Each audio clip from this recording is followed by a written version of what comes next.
These are 10 dash cams I left mounted on a windshield for 12 months of summer heat, and 8 of them failed. The 2 that survived share one thing in common, a spec that most people never think to check before buying. A dash cam only has one job: to record the one moment you actually need it. If yours silently died in the heat 3 weeks ago, you will not find out until someone rear-ends you and the footage simply is not there. I will walk through which cameras died, which ones held up, and the single specification that separates them. Step into any parking lot in July, and the real danger is not just the metal seatbelt burning your hand, it is the silent heat that builds up inside every car. The numbers are shocking. Arizona State University and University of California. San Diego ran tests that measured dashboard temperatures after just 1 hour in the sun. Their data shows dashboards hitting 157 degrees Fahrenheit, 69 degrees Celsius, while the air outside might only be in the 90s. Even in the shade, the dashboard can reach 118 degrees Fahrenheit. That is not a rare fluke. It is the baseline for a parked car in summer across much of the southern United States. The physics behind it is simple, but brutal.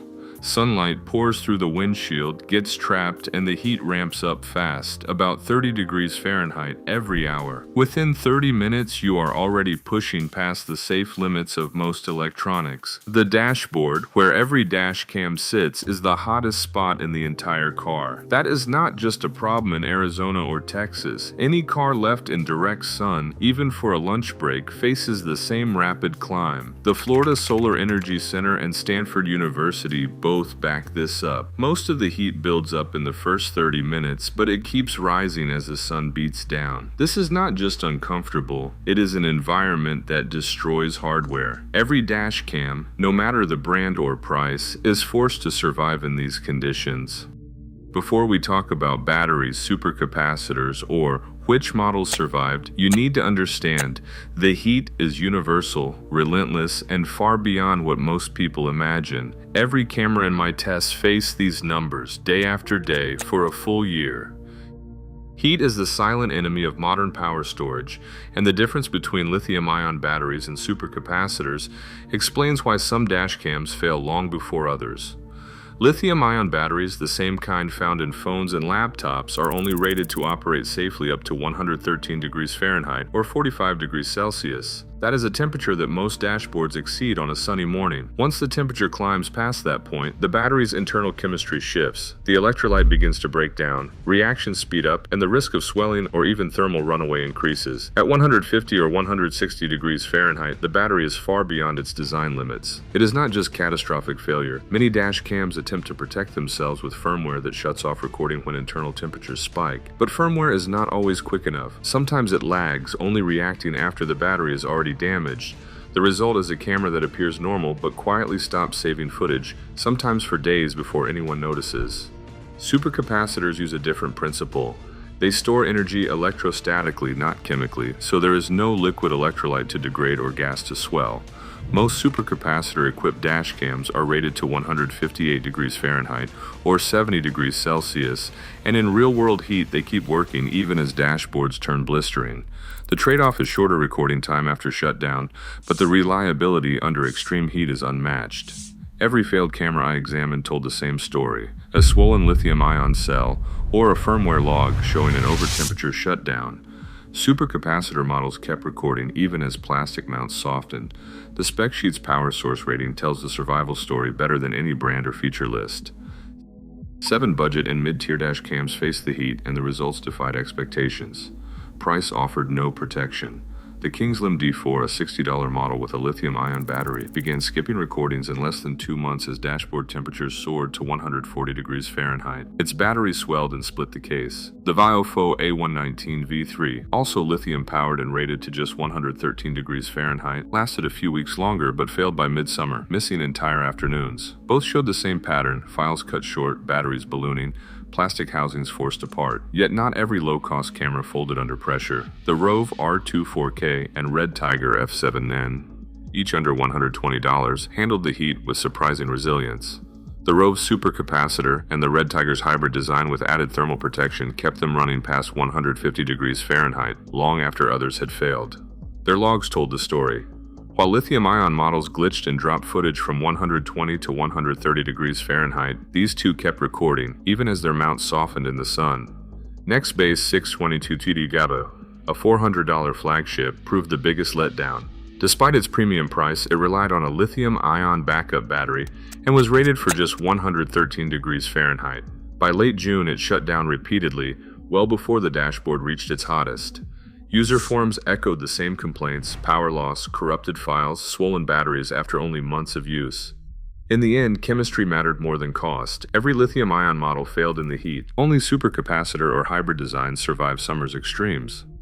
The premium models were supposed to be my insurance policy. They were the last line of defense when the heat got truly punishing. I expected flagship names to shrug off conditions that killed the budget crowd, but the results did not care about price tags. The Viofo A229 Plus, a well-reviewed favorite and not exactly cheap, fell apart in the same heat that took out bargain units. Its lithium-ion battery was rated only for 113 degrees Fahrenheit, and it gave up before the dashboard even hit its midday peak. That failure was not a fluke. Safe Drive Solutions. Independent oven tests showed the Viofo shutting down before 160 degrees Fahrenheit, sometimes with files corrupted, sometimes recording dead air on the memory card. Meanwhile, two cameras kept recording while everything else failed. The Thinkware U3000, built around a supercapacitor, survived a 196 degrees Fahrenheit oven soak, 91 degrees Celsius, without skipping a frame. The Vuroid D21 4K went even further, passing 210 degrees Fahrenheit, nearly 99 degrees Celsius, in a controlled lab test. Both units were independently validated by dashcam talk and warranty logs from Black Box My Car.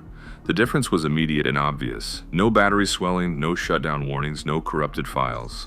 Instead, the recordings just kept stacking up, even as the plastic mount softened and the air inside the car felt like an oven door left open. These were not just isolated lab tricks. The supercapacitor models matched or exceeded their spec sheets, withstanding temperatures that would warp dashboards and melt adhesives. Every survivor in my year-long test had a supercapacitor. Every failure relied on lithium-ion. The pattern was absolute. Chemistry, not branding, decided who made it through the summer. After a full year of relentless summer heat, the numbers left no room for debate. Out of 10 dash cams mounted side by side, 6 with lithium-ion batteries failed completely, either shutting down, corrupting files, or swelling until the housing cracked. 2 more, both marketed as supercapacitor models, did not make it to the finish line either. One lost its clock and started skipping files after 11 months, and the other glitched out on high humidity days, missing key footage. Only 2 dash cams kept recording every day, start to finish, through dashboard temperatures well above 190 degrees Fahrenheit. Both relied on supercapacitors, not batteries. That is a survival rate of just 2 out of 10, with every lithium-ion unit in the failure column.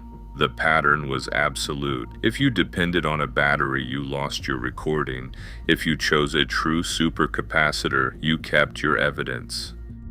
Here's the new rule I wish every driver knew before buying a dash cam.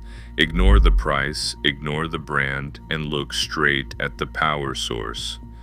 If it runs on a lithium-ion battery, it's on borrowed time the moment summer hits.